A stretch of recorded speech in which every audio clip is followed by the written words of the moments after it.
my name is Andy, and on today's video we're going to do a couple of cosmetic upgrades to the car. One of the things that's an easy one to do is the door sill or skid plate or whatever you call it. It just goes right here when you open the door. The one that's in there it's got 50 years of scuffs and dings and nicks in it, and it's time to replace that with a new one. And then also what I think they call is the package tray that goes in the back window there behind the seat. The one that's in there is kind of faded and getting torn up, and so we got this new vinyl one, and to make it look better. So let's get started.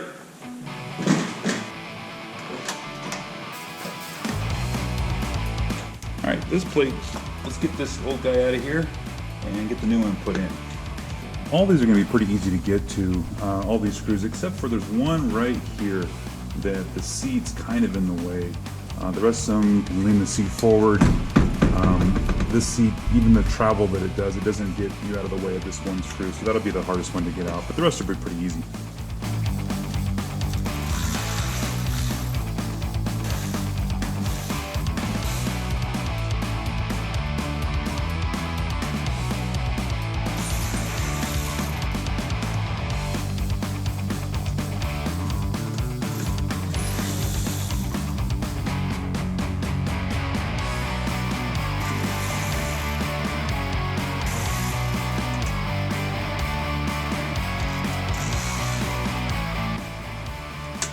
So bad. Right now we got all the screws out, we can just take this right out and put the new one in. Alright, it's not a bad idea to clean out some of the dirt that's in here while you got this out of here. So here's a little side-by-side comparison of the old scratched up original unit. Real lightweight aluminum, pretty simple. And then the new one, which is not too bad of a replica. It's just as thin as that. So other than that, we can get these put in. It should go right in, the holes will line up, and I got a badge that comes with this, so we'll just stick that on when we're done. It looks just like that. Put this new one in. I just noticed that the other one, this is kind of notched out a little bit more to fit around the windlace that's on here. I guess don't do what I did and buy the cheapest ones you can find. I thought they were all the same, but now it makes sense. I bet you the more expensive ones are formed a little better around here to fit around the windlace, but that's alright, this will work. Now I know for next time. Okay, and then when you get it in place, you'll see that the holes will line up, which is great, and then we'll just kind of push it down, and then as we put the screws in, it'll hold this whole thing in place, and it'll form to the windlace a little bit and form to the car.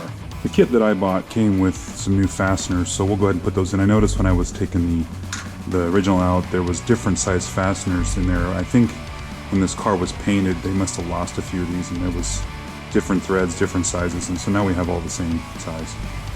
Okay, one at a time, here we go.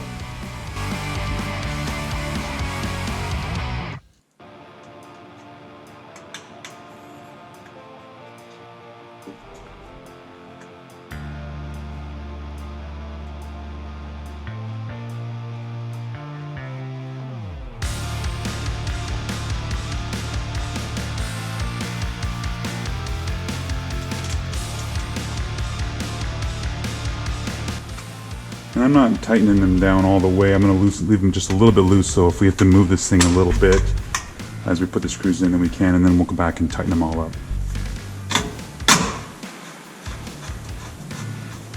Alright, finding the exact screw holes for these might be a little tougher. Maybe it's worth starting with those, because we can see where these go pretty easily. So let's try my luck and see how I do. Not having any luck. Let's try this side.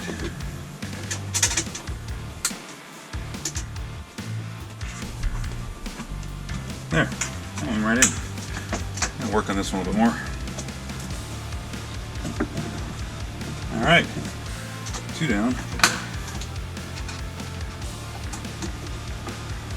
Okay, let's do the fronts.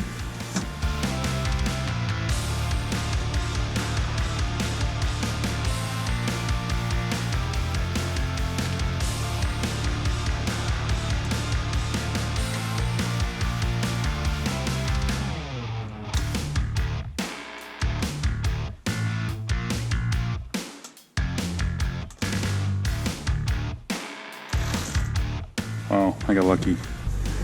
I think I used up all my chips on that one. Okay, now we just need to put the logo on, and then this side is done. The other one, I could stick my finger in here right now, and the other one I couldn't. This piece of metal right here, this edge, went down farther, and this was kind of picked up and to go around the windlace, so I mean, you can bend this a little bit and kind of make it form, but it's not right. You can tell these are cheap. Don't buy the cheap ones. This is a black logo. I was thinking it was going to be blue like the other one, so just another reason why you got to pay attention to what you're buying.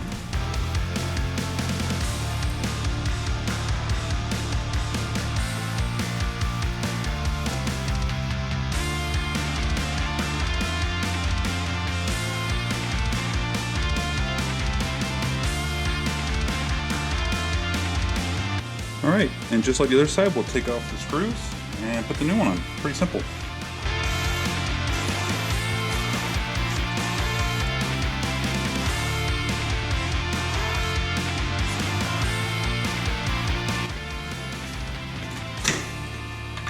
Yeah, see how that's made to fit around the windlace a little better than the ones that I bought. Darn it. Oh well, don't make that mistake, guys. Buy the right ones.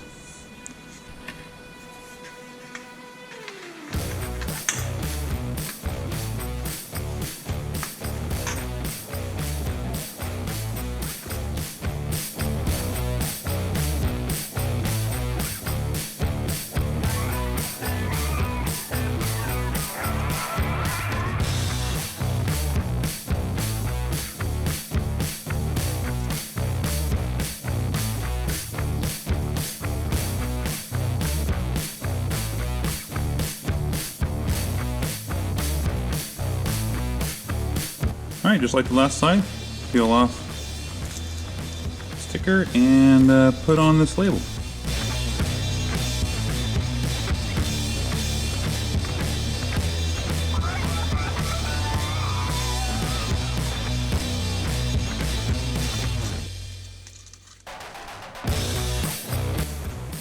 Alright, the next piece of this puzzle that we're doing today is getting this back piece up here. We're going to get that replaced. And what we're going to do by removing this seat here, it just lifts right up. That was actually really easy. Because mine's not bolted down right there. Normally you'd have to lift the bottom up, take the bolts out, and then you could take the back seat out. So let's get this out of the way.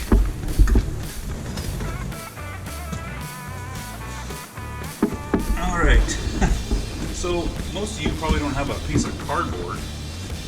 Maybe you do, I don't know. This doesn't look OEM, but I guess it's working, so we'll just leave it. Oh, hey, for those that saw that video where I was doing the rear leaf springs, I dropped this piece, and I was going to chase it out later, and I forgot to do that, and here it is. So, in fact, I made a comment that the other one was missing, and that's because it looks like the previous owner, or somebody, dropped it too. So, good, now I got both of them. I can put it back in the trunk. Alright, so this piece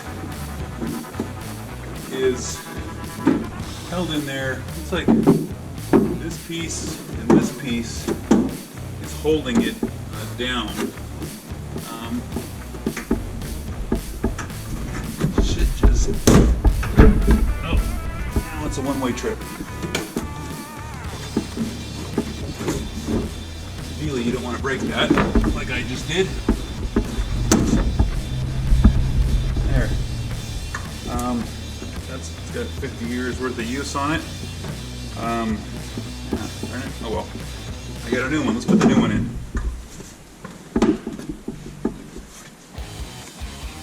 Alrighty. The new one should just fit right up where was, And this may take a little bit of work to get it. There's a grommet for this rear window that the other one was tucked underneath. So I'm going to try to work that through here. And now, there's screw holes in these pieces. I wonder if there's supposed to be a screw that goes in there that holds these down. Let's put the seat in and see how it looks.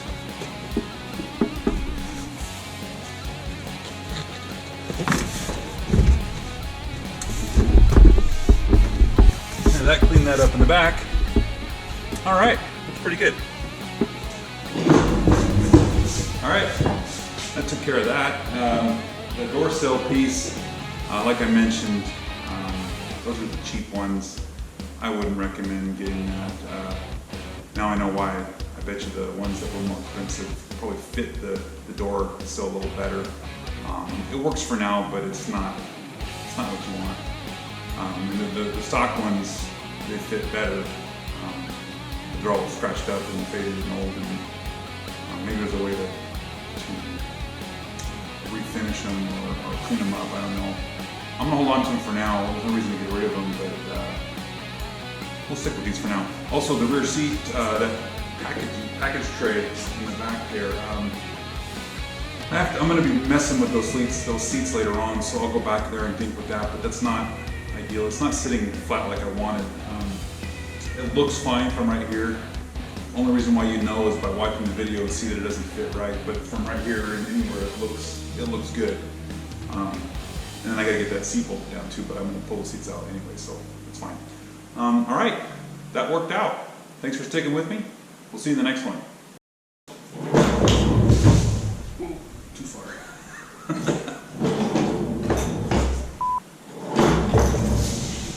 Hi, my name's Andy. In today's video, we're gonna do some